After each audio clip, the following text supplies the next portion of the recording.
श्री गणेशाय नमः। शिव नाम जप तथा भस्म धारण की महिमा, त्रिपुंड के देवता और स्नान स्थान आदि का प्रतिपादन।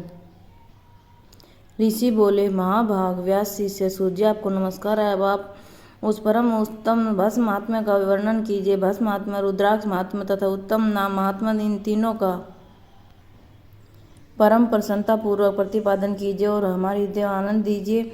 सूत जी ने कहा, महर्षि आपने बहुत उत्तम बात पूछी है। समस्त लोगों के हितकारक विषय है। जो लोग भगवान शिव की उपासना करते हैं वे धन्य है, कृतार्थ हैं। उनका देह धारण सफल है, उनके समस्त कुल का उद्धार हो गया। जिनके मुख में भगवान शिव का नाम है, जो अपने मुख से सदाशिव और शिव इत्यादि नामों का उच्चारण करते रहते हैं, पाप उनका उसी तरह स्पर्श नहीं करते जैसे खदिर वृक्ष के अंगार को छूने का साहस कोई भी प्राणी नहीं कर सकते। हे श्री शिव, आपको नमस्कार है। श्री शिवाय नमस्तुभ्यम। ऐसी बात जब मुंह से निकलती है तब वह मुख समस्त पापों का नाश करने वाला पावन तीर्थ बन जाता है। जो मनुष्य प्रसन्नता पूर्वक उस मुख का दर्शन करता है उसे नीचे ही तीर्थ सेवन जनित फल प्राप्त होता है। ब्राह्मणों, शिव का नाम, विभूति, भस्म, रुद्राक्ष तीनों त्रिवेणी समान परम पुण्य माने गए हैं। ये जहाँ तीनों शुभतर वस्तु सर्वदा रहती है, उसके दर्शन मात्र मनुष्य त्रिवेणी स्नान का फल प्राप्त लेता है। भगवान शिव नाम गंगा, विभूति जमुना मानी गई है और रुद्राक्ष सरस्वती कहा गया है। इन तीनों की संयुक्त त्रिवेणी समस्त पापों का नाश करने वाली है। श्रेष्ठ ब्राह्मणों, इन तीनों महिमा को सदी लक्षण भगवान महेश्वर के बिना दूसरा कोई भली बात ही जानता है। ब्रह्मांड में जो कुछ है वो सब कुछ केवल महेश्वर ही जानते हैं।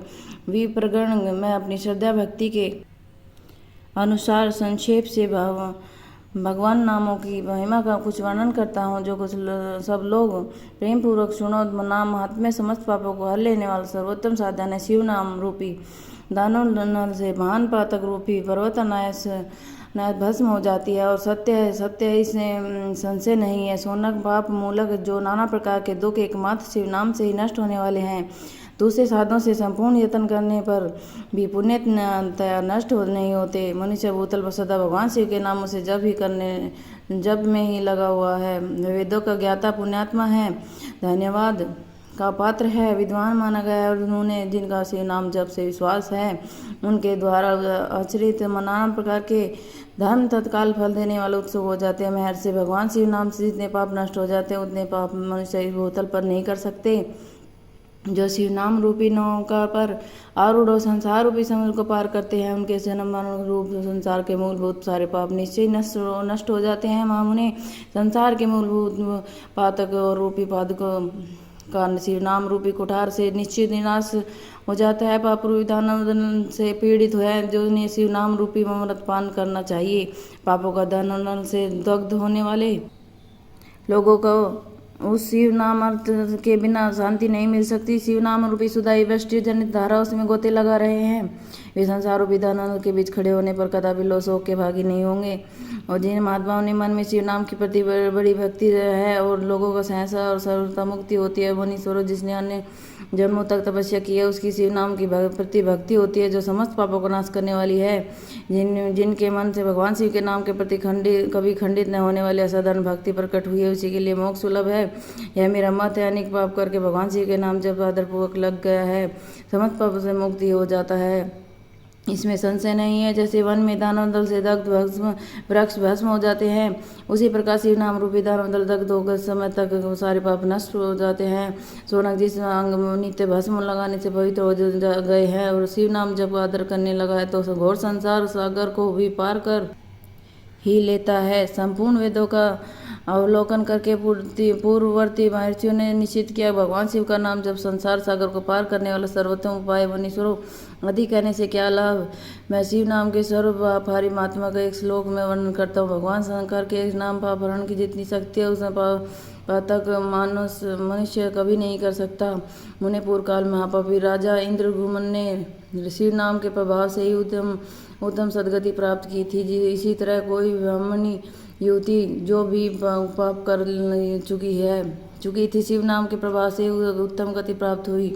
द्विजरों, इस प्रकार मैंने तुमको भगवान नाम के उत्तम आत्मा का वर्णन किया। भस्म आत्मा सुनो, और उसे पावन वस्तु को भी पावन करने वाला है। महर्षियों, भस्म संपूर्ण मंगलों को देने वाला उत्तम है। जो उसके दो भेद बताए गए हैं, वेदों का वर्णन करता हूँ, सावधान होकर सुनो। एक को महाभस्म हो जानना चाहिए, दूसरों को इस वाला भस्म। महाभस्म के अनेक भेद हैं, वह 3 प्रकार का कहा गया है। स्रोत, स्मार्त, लौकिक, स्वल्प भस्म और बहुत से भेदों का वर्णन किया है। स्रोत और स्मार्त भस्म केवल दूजों के उपयोग आने के योग्य कहा गया है। तीसरे जो लौकिक भस्म अन्य लोगों के उपयोग में आ सकते हैं। इसमें श्रेष्ठ महर्षियों यह बताया कि द्विजों को वैदिक मंत्र से उच्चारण कर भस्म धारण करना चाहिए। दूसरे लोगों के बिना के मंत्र ही केवल धारण करना विधान है। जले हुए गोबर प्रकट होने वाला भस्म अग्नि कहलाता है। मामुनि भी वह भी त्रिपुंड का द्रव्य है, ऐसा कहा गया। अग्निहोत्र से उत्पन्न भस्म को अभिमानी से पुरुषों को संग्रह करना चाहिए। अन्य जग से प्रकट हुआ भस्म भी त्रिपुंड धारण कर में आ सकता है। जवालोपनि, प्रसद और में आए हुए अग्नि इत्यादि 7 मंत्रों जल मिश्रित भस्म से धुलन करना चाहिए। महर्षि जवाली ने अब सभी वर्णों और आश्रमों के लिए मंत्र के बिना भी आदरपूर्वक भस्म से त्रिपुंड लगाने की आवश्यकता बताई है। समस्त अंगों को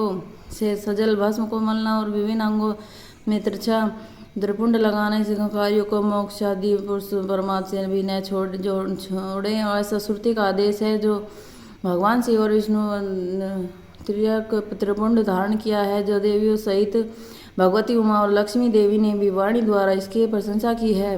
ब्राह्मणों, क्षत्रियों, वैश्यों और शूद्रों, स्वर्ण, शक्रों, जाति भ्रष्ट पुरुष ने भी धूलन और त्रिपुंड के रूप में भस्म धारण किया है। इसके पश्चात भस्म धारण और त्रिपुंड की महिमा विधि बताकर सुद्धी ने कहा, वैसे इस प्रकार मैंने संक्षेप से त्रिपुंड महात्मा बताया। समस्त वाणियों के गोपनीय रहस्य है, यह तुम्हें भी गुप्त रखना चाहिए। मुनिवरों, ललाट आदि सभी निर्दिष्ट स्थानों में भस्म 3 तिरछी रेखाएं बनाई जाती हैं। उन्हीं के त्रिपुंड कहा गया है। बहुओं के मध्य भाग लेकर जहाँ मुँह का अंत है, वहाँ त्रिपुंड ललाट धारण करना चाहिए। मध्यमा नामिका अंगुलें 2 रेखाएं करके बीच में अंगुष्ठ द्वार पर त्रिलोक भाव से रेखा त्रिपुंड कहलाती है। बीच में 3 अंगुलियां भस्म लेकर यत्नपूर्वक भक्तिभाव से ललाट त्रिपुंड धारण करे। त्रिपुंड अत्यंत उत्तम और भोग और मोक्ष देने वाला है। त्रिपुंड की 3 रेखाओं में से प्रत्येक 9 देवता हैं। अंगों सभी अंगों के स्थित हैं और उनका परिचय देता हूँ। सावधान होकर सुनो मुनीवरों। प्रणव का प्रथम अक्षर आकार और अग्नि, पृथ्वी, धर्म, रजोगुण, ऋग्वेद, क्रिया शक्ति, प्रातः सवन तथा महादेव।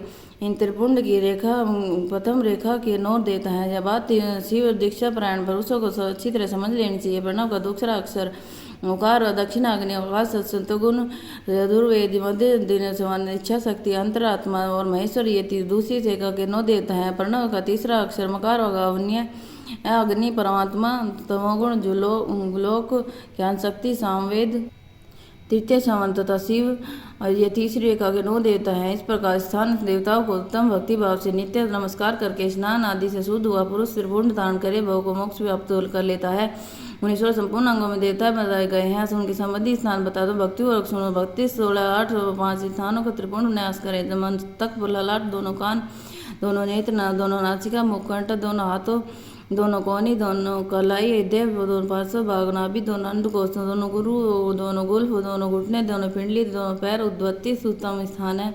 इनमें कमसा, अग्नि, जल, पृथ्वी, वायु, 10 दिक् प्रदेश, 10 दिक्पाल, 8 वस्तुएं का निवास है। धर, ध्रुव, सोम, आप, अनिल, अनल, प्रत्युष, प्रभास, ये 8 वसु कहे गए। इन सब का नाम मात्र ले गए। इनके स्थानों पर विद्वान पुरुष त्रिपुंड धारण करे अथवा एकाग्रचित्त होकर 16 स्थानों पर त्रिपुंड धारण करे। मस्तक, ललाट, कंठ, दोनों कंधों और दोनों भुजाओं, कोहनियों को कलाई, हृदय में नाभि और दोनों पसलियों में पृष्ठभाग त्रिपुंड लगाकर दोनों अश्विनी कुमारों को शिव शक्ति, रुद्र, ईशा, नारद का वामा और 9 शक्तियों का पूजन करे। सब मिलकर 16 देवता है। अश्विनी कुमार 2 कहे गए हैं, नासत्य और दस्त्र और मस्तक के दोनों कानों, मुख और दोनों भुजा, हृदय, नाभि का दोनों उरु, जानू, दोनों पैर और पृष्ठभाग। इन 16 स्थानों में 16 त्रिपुंड का न्यास करे। मस्तक में शिव, केश में चंद्रमा, दोनों कानों में रुद्र, ब्रह्मा, मुख में विद्वान, निधन, नाद, गणेश, दोनों भुजाओं में विष्णु, लक्ष्मी, हृदय में शंभु, नाभि में प्रजापति, दोनों उरु में नाग और कन्या, दोनों घुटनों ऋषि कन्या, दोनों पैरों में समुद्र, विशाल पृष्ठभाग पर संपूर्ण तीर्थ